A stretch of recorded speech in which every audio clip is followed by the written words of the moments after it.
Hello, my friends. Welcome to Tyrone's channel. It's been long overdue. I've been dying to do this. My favorite Western, my number one, and that is They Die with the Boots On. Starring Errol Flynn and Olivia Havilland. And the man who produced it, Albie Wallace. The man who directed it, Raul Walsh. The man who did the beautiful score, Max Steiner. He also did Gone with the Wind. The movie was released in 1941, November 21st, in black and white. Errol Flynn is playing George Armstrong Custer. Originally, they wanted Ronald Reagan, but Errol Flynn fought for the part. It was pretty cool. And he won, of course, because Jack Warner knew the money was on Errol. I love Ronald Reagan, but don't get me wrong, no one beats Errol, man. Errol's number one. So he's playing Custard, and the thing is with the Custard, most of it's fabricated. Only 10% is true. Custer was a brave man. He did win Gettysburg. He always led the charge. He was always in front of the men. Most people would have died. His men,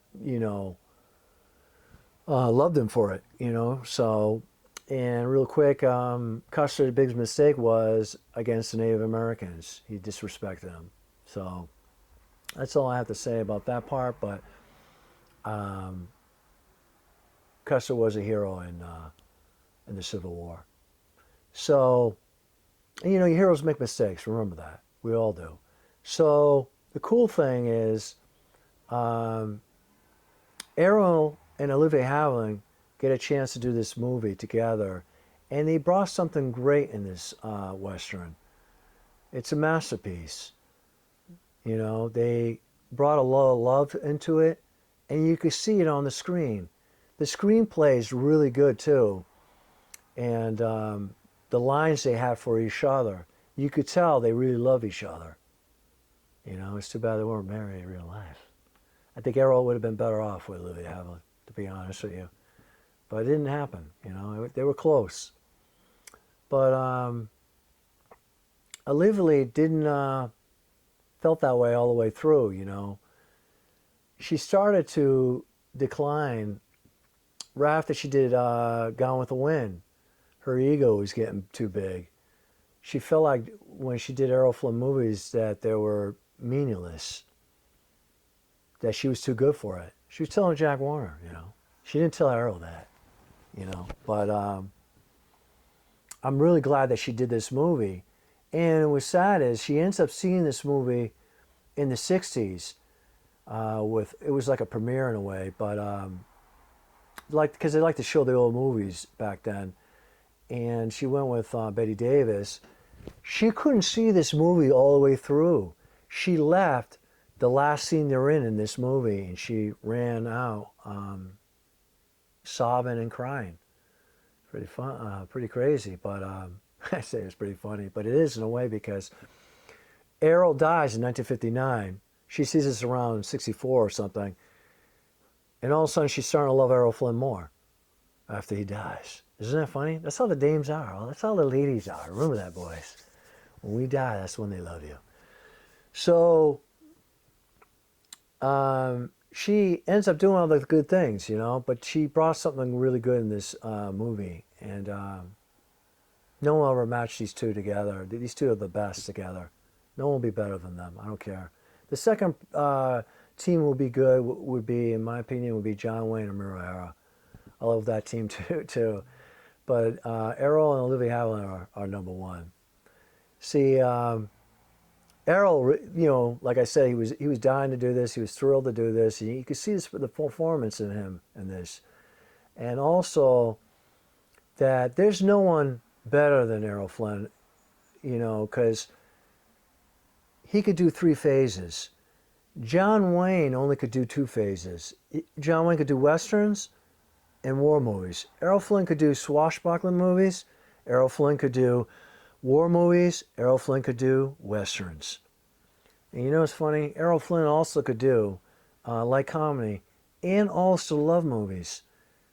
Errol Flynn had the whole package. This man was the best. And I want you to see this scene with him and his co-star, Arthur Kennedy. Actually, a supporting actor, Arthur Kennedy. Arthur Kennedy and Errol play off each other really well in this scene. They do a really good job in this bar scene. You're going to see a really extraordinary scene here. So check it out. Let's drink to the 7th.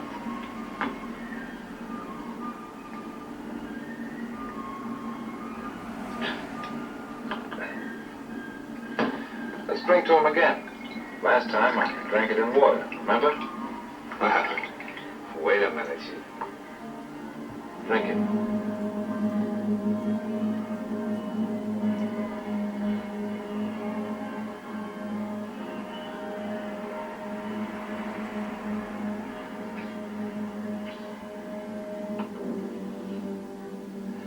If the other outfits don't fight their way through, you're liable to have a lot of sue on your hands.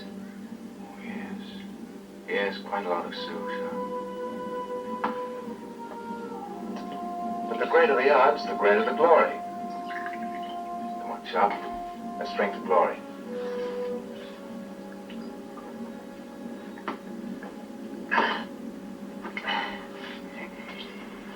You always were a great one for glory, Custer. Remember that day you came to West Point and you talked to me about the statues? Yes, I remember. Why you got glory? And what did glory get you? A 2-bit job and a court-martial. That's all. Well, that's not enough. Now we're gonna drink to something that's worth having. Something they'll kiss your feet for having.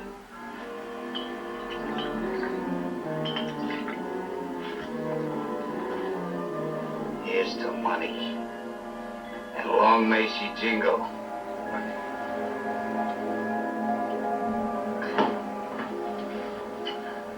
You may be right about money, Sean. Quite right. But there's one thing to be said for glory. And what's that? You can take glory with you when it's your time to go.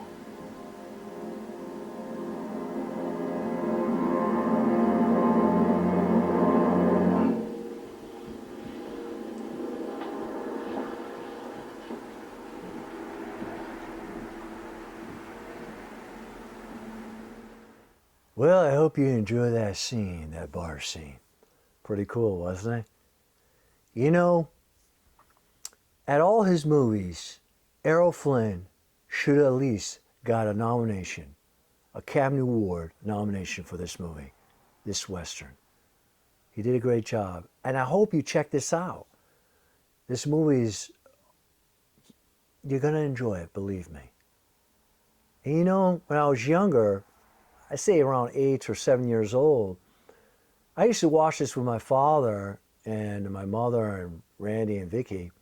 We used to watch it, and then we would sit in the chairs in Park Street, and my father would have the shot glasses out, and we would practice that scene, you know. And we used to do Sharp's scene saying, let's drink for money, and oh man, she jingles. And then we would do Errol Flynn scene, you could take glory with you. Let's drink to glory, you know. And that was pretty cool, man. We really love this movie. I really love it.